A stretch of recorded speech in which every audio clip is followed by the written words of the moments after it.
Please get ready for a dictation of transcription number 95 from Sir Kailash Chandra magazine. 5 seconds.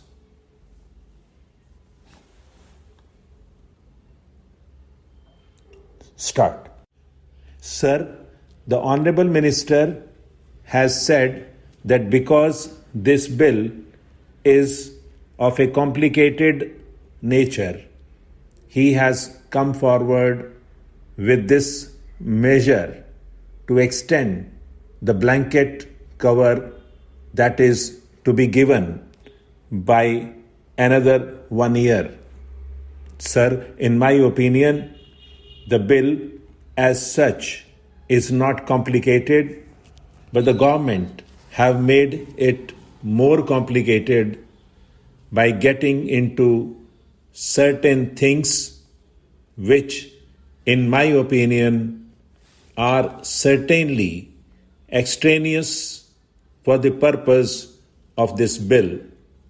Sir, in the course of 1 year, this bill has come up before this House 3 times. This is the 3rd time that this bill is coming up before the House. The parent bill was introduced in December 1983, and in less than 1 year, 2 amending bills were being moved before us. Even at the time when the parent bill was moved, it was suggested by several members, both on this side as well as on the other side of the House, that it is safe to enumerate in the bill itself by attaching a schedule to it to specify clearly provisions as to what would amount to an office of profit and what would not amount to an office of profit. It was then stated by the then honorable mover of the bill that it was not necessary to attach any schedule to the bill, and that the bill by itself, as moved, was comprehensive enough.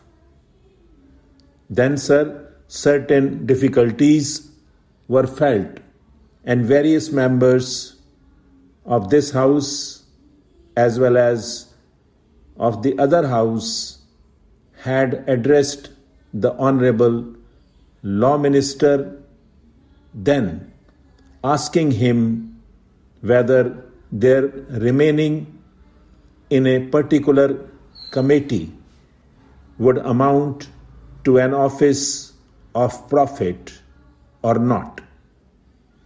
Probably looking at the numerous letters that had been addressed to the Honorable Law Minister, he was in a dilemma as to what to do.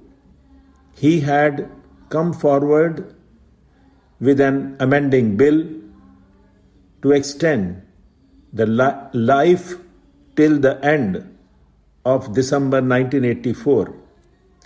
A committee was constituted to advise the Honorable Law Minister as to which offices would amount to offices of profit and which offices would not amount to offices of profit.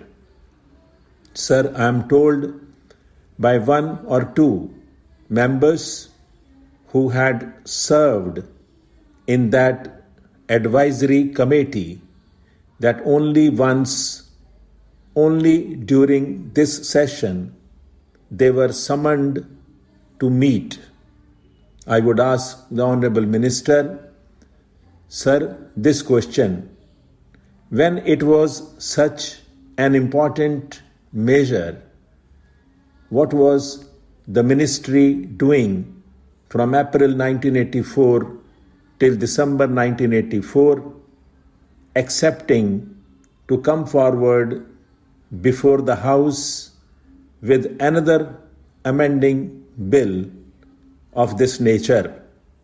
Originally, sir, only 4 months' time was asked for when the parent bill was moved, and it was stated that within that period of 4 months they would come forward with a comprehensive legislation. Then again they came forward with another amending bill extending the period till December 1984. Now, between April and December, nothing has happened excepting that the advisory committee has been constituted, and it met once only just to recommend for extending the period by another 1 year. Sir, nobody in both the houses would oppose this measure, but they can only criticize the way in which the government is dealing with this measure, the way in which the government is sleeping over the matter, a matter which affects the very life of a member of parliament, not only a member of parliament, but also a member of the state legislature. As the Honorable the Law Minister has pointed out, Article 102 of our Constitution does not define what is an office of profit, except to say that a ministership or a deputy ministership or even a parliamentary secretaryship, and by a later amendment, even a whip of the Congress party would not amount to an office of profit.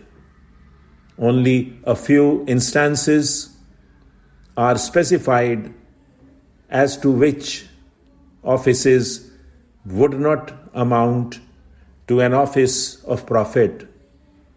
Then, sir, complications had arisen even when the original bill was moved, introducing statutory committees and advisory committees.